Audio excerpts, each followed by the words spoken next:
ਨੀ ਮੈਂ Brampton Brampton ਵਾਂਗ ਜੀਵਾਂ, ਰੱਖਾਂ ਗੋਰੇ ਕਾਲੇ ਨਾਲ ਕੁੜੇ, ਡੱਬ ਨਾਲ ਲੂਗਰ ਲੱਗਿਆ ਆ ਤੇ ਫਲੱਡ ਆਣ ਵਾਲੀ ਚਾਲ ਕੁੜੇ, ਜਿਉਣਾ ਨਹੀਂ ਬਹੁਤਾ ਚਿਰ ਬਿੱਲੋ, ਜਿਨ੍ਹਾਂ ਉੱਤੇ ਮੇਰਾ सिर बिल्लो उन्हां मोढियां उत्ते माण कुड़े।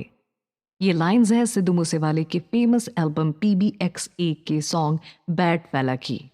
इस सॉन्ग का मीनिंग है, मैं ब्रैम्पटन की तरह जीता हूँ, गोरे काले सब मेरे साथ हैं, जेब में बंदूक है, बाढ़ जैसी मेरी चाल है, बहुत ज़्यादा मुझे नहीं जीना है लड़की, जिन पर मेरा सर है उन कंधों पर मुझे नाज है। दोस्तों, इस सॉन्ग की दो लाइंस पर फोकस करने की ज़रूरत है।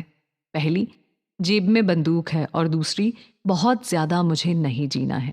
PBX1 वायरल हो रही थी और उसके साथ ही सिद्धू मूसेवाला इंडियन मीडिया की नज़र में भी आ गए थे। उनके सॉन्ग्स में गन्स को रखना और उनका यूज़ करना प्राउड करने वाला बताया गया था, जैसे पंजाब में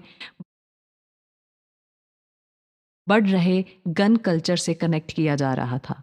और वहीं इसकी दूसरी लाइन थी, बहुत ज़्यादा मुझे नहीं जीना है। वो ये बताती है कि शायद सिद्धू जानते थे कि उनकी लाइफ में अब खतरा बढ़ने वाला है। सिद्धू जब फेमस होने लगे तो उन्होंने इंडिविजुअल सॉन्ग्स रिलीज करना स्टार्ट कर दिया था। 2018 में सिद्धू ने अपना पहला एल्बम रिलीज किया, PBX1 टाइटल के साथ। रिलीज की गई इस एल्बम में टोटल 13 सॉन्ग थे। उन्होंने इस एल्बम को PBX नाम इसीलिए दिया था क्योंकि ये उनकी गाड़ी का नंबर था। PBX1 का हर सॉन्ग हिट हुआ था और उसके बाद सिद्धू मूसेवाले की अपनी फैंस के बीच में एक इमेज बन गई थी कि ये रिबेलियस सॉन्ग लिखता और गाता है। उनके सॉन्ग्स में दुनिया बदलने की बात होती थी। इस एल्बम में जट दा मुकाबला, दाऊद, बैड फेला जैसे सॉन्ग्स को भी उनके फैंस ने बेहद पसंद किया था। उनके इस एल्बम के सभी सॉन्ग्स को मिलियन व्यूज मिले थे। अपनी फर्स्ट एल्बम की रिलीज के साथ ही मूसेवाला सक्सेस के उस पीक पर थे जहां शायद ही कोई 25 वर्ष की आयु में पहुंच पाता है। उनका ये एल्बम कैनेडियन एल्बम चार्ट पर चार्टेड था। इस एल्बम को साल 2019 में ब्रिट एशिया टीवी म्यूजिक अवार्ड्स में बेस्ट एल्बम अवार्ड दिया गया था। इसी के साथ ही सिद्धू मूसेवाले ने बेस्ट इंटरनेशनल मेल एक्ट और बेस्ट लिरिसिस्ट का अवार्ड अपने नाम किया था। उनके सॉन्ग लेजेंड को ट्रैक ऑफ द ईयर का अवार्ड दिया गया था। एक पंजाबी सिंगर इंटरनेशनल लेवल पर फेमस हो रहा था और ये सभी के लिए एक प्राउड मोमेंट भी था। उनकी फैन फॉलोइंग के साथ ही उन्हें क्रिटिसाइज करने वाले लोग भी बढ़ते जा रहे थे। एक तबके को सिद्धू तभी से खटकने लगे थे। उस वक्त लोगों ने कहा था कि उनके जट दा मुकाबला जैसे सॉन्ग कास्टिज्म को प्रमोट कर रहा है। इस तरह के सॉन्ग यूथ को गलत तरीके से इन्फ्लुएंस करेगा। ऐसा कहा गया था कि इस सॉन्ग में किसी एक कास्ट को सुपीरियर दिखाने की कोशिश की गई है और बाकी कास्ट को नीचा दिखाया जा रहा था। वहीं यंगस्टर्स इस सॉन्ग को अलग ढंग से फील कर रहे थे। इसे लेकर कहा गया था कि इंडिया एक ऐसी कंट्री है जहां कास्ट सिस्टम अपने आप में एक बड़ा चैलेंज है। ऐसे में एक सिंगर आता है जो इस कल्चर को बढ़ावा देता है, इसे अपने सॉन्ग्स में रोमांटिसाइज करता है और उसकी टारगेट ऑडियंस देश की न्यू जनरेशन है। वहां तो इस तरह की चीजें बिल्कुल अनएक्सेप्टेबल है। उनके इस सॉन्ग को मीडिया ने भी बहुत क्रिटिसाइज किया था। सिर्फ मीडिया ही नहीं बल्कि मीम पेज और इंटरनेट पर हेट फैलाने वाले लोगों ने भी उन्हें बहुत जज किया। कभी उनके म्यूजिक और हथियारों के शौक को लेकर, तो कभी यह बोलकर कि ऐसे चेहरे वाला कहाँ सेलिब्रिटी बनने को निकला है। एक तरफ जहां इस एल्बम को नेगेटिवली लिया जा रहा था, वहीं दूसरी तरफ ये एल्बम वर्ल्ड वाइड पॉपुलर हो रही थी। उनका कंट्रोवर्शियल सॉन्ग जट दा मुकाबला यूके एशियन म्यूजिक चार्ट में 11th नंबर पर पहुंच गया था।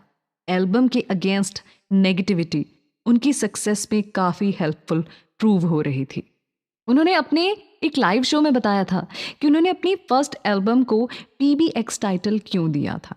उन्होंने कहा कि मैं अपनी लाइफ में कोई भी हिस्टोरिकल डिसीजन नहीं लेता हूँ, जो मेरे मन और दिल को अच्छा लगता है वही करता हूँ। उनकी रेंज रोवर का नंबर भी PBX से स्टार्ट होता है और इसीलिए उन्होंने इस एल्बम को ये टाइटल दिया था। सिद्धू मूसेवाला की इस एल्बम के बाद उन पर गन कल्चर को प्रमोट करने के एलिगेशन लगाए गए। उनके सॉन्ग्स में गन्स एंड वायलेंस का बहुत ज़्यादा यूज़ किया जाता था। सोशल मीडिया पर भी वो गन के साथ अपनी पिक्चर्स शेयर करते थे। कई बार उन्हें इसे लेकर सवाल भी किए जाते थे। उनके सॉन्ग्स को लेकर कहा जाता था कि वो यंगस्टर्स के बीच में भी गैंगस्टर कल्चर को बढ़ावा देने का काम करते हैं। मूसेवाला से एक टीवी इंटरव्यू में सवाल किया गया था कि उनके सॉन्ग गैंगस्टर कल्चर को प्रमोट करते हैं और इससे यंगस्टर्स पर गलत इम्पैक्ट होता है। तो इसके जवाब में उन्होंने कहा था कि हथियार रखना कोई क्राइम नहीं है। अगर ऐसा है तो गवर्नमेंट क्यों वेपन रखने के लिए लाइसेंस देती है? मैं अपने पास वेपन सिर्फ इसलिए रखता हूँ ताकि खुद की सेफ्टी कर सकूं। उन्होंने ये भी कहा था कि उन्हें वेपन्स रखना पसंद है। उन्हें शूटिंग की फील्ड में जाने का चांस नहीं मिला, वरना वो इस फील्ड में ज़रूर जाते। सिद्धू मूसेवाले को गन वायलेंस को प्रमोट करने का जिम्मेदार भी ठहराया जाता था। वैसे भी पंजाब में गन वायलेंस इंडिया के बाकी स्टेट्स के कंपैरिजन में काफ़ी ज़्यादा है और ऐसा कहा जाता है कि उनके सॉन्ग्स यंगस्टर्स को गन कल्चर की तरफ अट्रैक्ट करते थे। यंगस्टर्स पर उनके सॉन्ग्स के नेगेटिव इम्पैक्ट पर उन्होंने एक इंटरव्यू में कहा था कि जब भी किसी बच्चे को ये कहा जाता है कि ये चीज़ गलत है, तो उसके अंदर क्यूरियोसिटी होती है कि आखिर ऐसा क्यों कहा गया है। अगर हम किसी चीज़ को करने से यंगस्टर्स को रोकते हैं तो उनका झुकाव उसकी तरफ हो जाता है। हमें चाहिए कि हम बच्चे को सही और गलत का डिफरेंस करना अच्छे से सिखाएं। उन्होंने कहा था कि हमारे रिलीजन में भी हथियार को बॉडी का एक ज़रूरी हिस्सा बताया गया है और अपनी सेफ्टी के लिए वेपन रखना कोई गलत बात नहीं है। आर्मी भी अपने पास हथियार रखती है, वो देश की सिक्योरिटी के लिए ज़रूरी है। मैं भी सिर्फ अपनी सेफ्टी के लिए ही वेपन का यूज़ करता हूँ। जब सवाल किया गया कि आप हमेशा गन्स के साथ ही नज़र आते हैं और हमेशा इन्हीं को प्रमोट करते हैं, तब उन्होंने जवाब में कहा था कि मैंने कई सारे अच्छे सॉन्ग्स भी बनाए हैं, लेकिन लोग उनके बारे में बात नहीं करते। मैंने अपने पेरेंट्स को डेडिकेट करते हुए 2 सॉन्ग्स बनाए थे, वो भी फैंस ने बेहद पसंद किए। नेगेटिव चीज़ें लोग जल्दी ढूंढ लेते हैं, लेकिन मेरे अच्छे सॉन्ग्स के बारे में कोई बात नहीं करता। वैसे उनकी ये बात काफ़ी हद तक सही भी है। उन्होंने सिर्फ गन वाले गाने ही नहीं बल्कि बहुत सारे रोमांटिक और फैमिली कल्चर वाले गाने भी गाए थे, बनाए थे। उल्टा पंजाब के बाकी सिंगर्स की तरह उन्होंने कभी भी शराब या किसी और प्रकार की नशीली वस्तुओं को प्रमोट नहीं किया। और तो और उनके रोमांटिक गानों में भी बाकी सिंगर्स की तरह लड़की की बॉडी को रोमांटिसाइज नहीं किया गया था। उल्टा साफ सीधे कल्चर वाला रोमांस होता था जो इज्जत से शादी का हाथ मांगने की बात करता था। लेकिन फिर भी पंजाब में बढ़ते गन वायलेंस को इग्नोर नहीं किया जा सकता था। अगर फिगर्स की बात करें तो पंजाब में देश की पॉपुलेशन का केवल 2% है, लेकिन यहाँ देश की 10% लाइसेंस बंदूकें हैं। होम मिनिस्ट्री की फिगर्स की बात करें तो जनवरी 2022 तक पंजाब में 3,90,275 से अधिक लाइसेंस वेपन्स थे। पंजाब में हर 1,000 लोगों पर 13 बंदूक लाइसेंस है।